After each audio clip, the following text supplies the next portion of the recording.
गुलाम नबी आजाद के इस्तीफे के बाद कांग्रेस की आंतरिक कलह एक बार फिर से खुलकर सामने आ गई है। पार्टी के नेतृत्व और भविष्य को लेकर फिर से सवाल खड़े किए जा रहे हैं। इसी विषय पर कांग्रेस के वरिष्ठ नेता और महाराष्ट्र के पूर्व मुख्यमंत्री रहे पृथ्वीराज चव्हाण से समाचार एजेंसी भाषा ने 5 सवाल किए, जिसका जवाब उन्होंने दिया है। इस सवाल का जवाब, गुलाम नबी आजाद के इस्तीफे को कैसे देखते हैं आप, यह सवाल था उनका। इसके जवाब में उन्होंने कहा कि चव्हाण ने जो बताया उनका इस्तीफा देना दुर्भाग्यपूर्ण है। जम्मू कश्मीर और हिमाचल प्रदेश में चुनाव होना है। जम्मू कश्मीर में बहुत ही जूनियर और बाहर से आए व्यक्ति को राजनीतिक मामलों की समिति का प्रमुख बनाया गया है और आजाद साहब को सदस्य बनाया गया। इसका प्रमुख कारण क्या है कि इस पर चर्चा हुई है। अपमानित करने की कोई ज़रूरत नहीं थी, बताने की ज़रूरत नहीं थी, इनकी कोई कद्र नहीं है। एक तरफ सोनिया गांधी जी ने गुलाम नबी आज़ाद और आनंद शर्मा जैसे नेताओं को चुनाव अभियान में शामिल किया, कुछ न कुछ जिम्मेदारी भी दी थी। नीचे वाले लोगों जिन्हें आज़ाद साहब को कोटरी कहा जाता है, उन्होंने सोनिया जी की बात भी नहीं मानी। पृथ्वीराज चव्हाण ने सवाल के जवाब में जो था उन्होंने कहा, आज़ाद ने अपने त्यागपत्र में जो मुद्दे उठाए हैं उन पर आपकी प्रतिक्रिया क्या है। इसके जवाब में उन्होंने कहा कि आज़ाद के आरोप निजी हैं। चव्हाण ने जवाब दिया कि आज़ाद साहब के त्यागपत्र में कुछ निजी आरोप हैं, उन पर कुछ नहीं कहूँगा। पहले के पत्र 2020 के पत्र में जो मुद्दे उठाए गए थे वो मुद्दे वाजिब हैं, हम आज भी उस पर कायम हैं। एक अहम मुद्दा यह है कि अगर राहुल गांधी ने कहा है कि वो और उनके परिवार का कोई अध्यक्ष नहीं होगा तो उन पर विश्वास क्यों नहीं किया जाता। अगर वो नहीं बनते हैं तो दूसरी वैकल्पिक व्यवस्था करनी होगी। चुनाव का राजा फिर कोई अध्यक्ष बनेगा।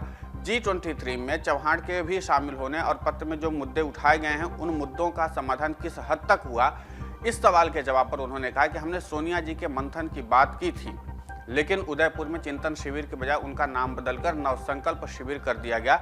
चिंतन को रोक दिया गया। चिंतन करने की उनकी इच्छा नहीं लगती। सोनिया जी ने इसे कैसे स्वीकार किया मुझे नहीं पता। कुछ छोटे छोटे कदम जरूर उठाए गए हैं। हमने चिंतन के लिए इसलिए कहा था कि हम 2 लोकसभा चुनाव हारे, करीब 40 विधानसभा चुनाव हारे, इस पर कोई चिंतन शिविर क्यों नहीं आयोजित हुआ।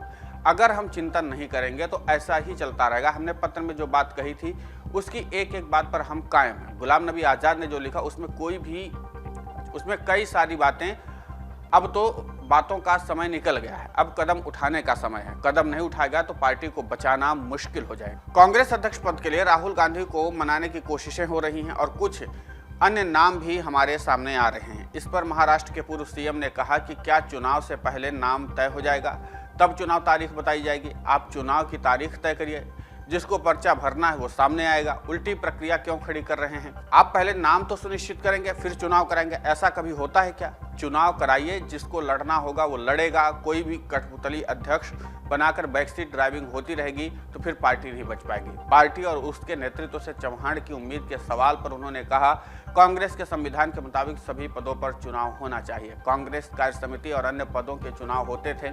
सीताराम केसरी के समय यानी 24 साल पहले आखिरी बार संगठन के चुनाव हुए। अब सभी पदों पर अध्यक्ष द्वारा नामित लोग होते हैं। जो अध्यक्ष नामित करता है उसके खिलाफ कोई बोलता नहीं है। निर्वाचित लोग अध्यक्ष को सही सलाह देते हैं, नामित लोग ऐसा नहीं करते हैं। इसी वजह से पार्टी चुनाव हारती है।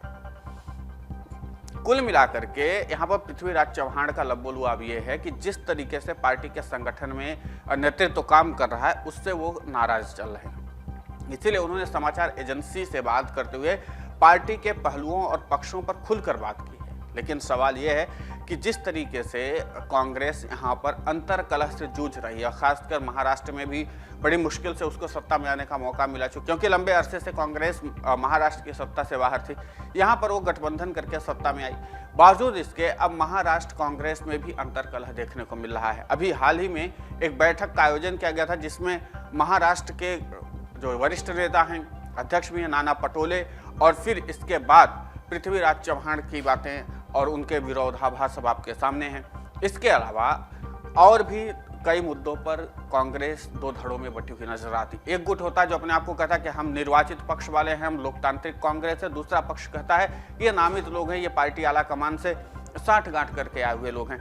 ये आरोप कोई आज से नहीं लग रहा है, इसके पहले भी लगते रहे। और इन तमाम परिस्थितियों के बीच में कांग्रेस अपने आप को कैसे स्थापित करेगी ये देखना दिलचस्प होगा। फिलहाल कांग्रेस के अध्यक्ष पद के चुनाव का जो है ऐलान हो चुका है। आगे कांग्रेस क्या रणनीति बनाती है और जिस तरीके से राज्य स्तर पर पार्टी नेताओं के अंदर अंतर कलह है, अंदरूनी कलह है, उसके बाद कांग्रेस खुद को कैसे स्थापित करेगी अपने आप में बड़ा सवाल है। अब इन तमाम सवालों का जवाब चुनाव के वक्त मिल पाएगा या फिर से ऐसे ही अंतर्कलह चलते रहेंगे, ये अपने आप में सबसे अहम बात होगी और देखने लायक बात होगी। फिलहाल इस घटनाक्रम को लेकर के आपकी प्रतिक्रिया क्या है? पृथ्वीराज चौहान के आरोप आपको कैसे लगते हैं?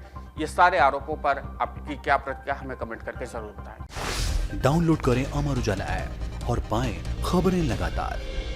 अगर आप ये वीडियो YouTube पर देख रहे हैं तो हमारे चैनल को सब्सक्राइब करें और बेल आइकन को दबाना ना भूलें। अगर आप Facebook पर ये वीडियो देख रहे हैं तो हमारे पेज को लाइक करें।